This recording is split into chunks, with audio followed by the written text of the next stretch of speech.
රාජ්‍ය සේවකයන් හට තීරණ ගන්දුණු සහ ක්‍රියා සටහන් කිරීමේ වගකීමක් ඇත. එමගින් ප්‍රජාතන්ත්‍රවාදයේ ප්‍රවර්ධනය වන අතරම පුරවැසි අයිතිවාසිකම් ආරක්ෂා වෙනවා.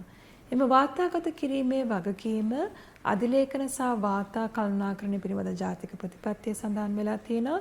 ඒ වගේම මේ සම්බන්ධයෙන් ශ්‍රේෂ්ඨ අධිකරණයේ නඩු තීන්දුවල පවා අවධානය යොමු වෙලා තියෙනවා. සියලුම රාජ්‍ය නිලධාරීන්ට මෑතකදී නීතිමය උපදේශනයක් ලැබුණා. එහිදී මූලධර්ම 5ක් විස්තර කරලා තියෙනවා. එහි පස්වෙනි මූලධර්මය තමයි රජයේ නිලධාරීන් තමන් විසින් ගනු ලබන තීරණ සමකාලීනව වාර්තාගත කළ යුතු බව.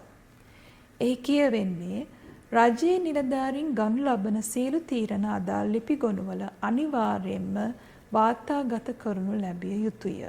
අදාළ තීරණ සඳහා පාදක වූ හේතු සහ තීරණ ගැනීමේදී අනුගමනය කළ කාර්යපටිපාටියද එම නිල වාර්තාවේ කොටසක් විය යුතු බව ඉන් අදහස් වේ.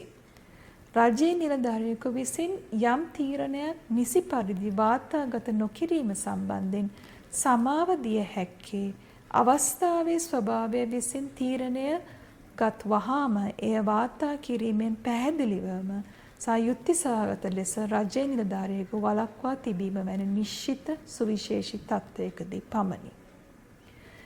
ඔබට හිතෙන්න පුළුවන් ඇයි මේ වාර්තාගත කිරීමේ වගකීම ජාතික අධිලේඛනාගාරයකට අදාළ වෙන්නේ කියලා.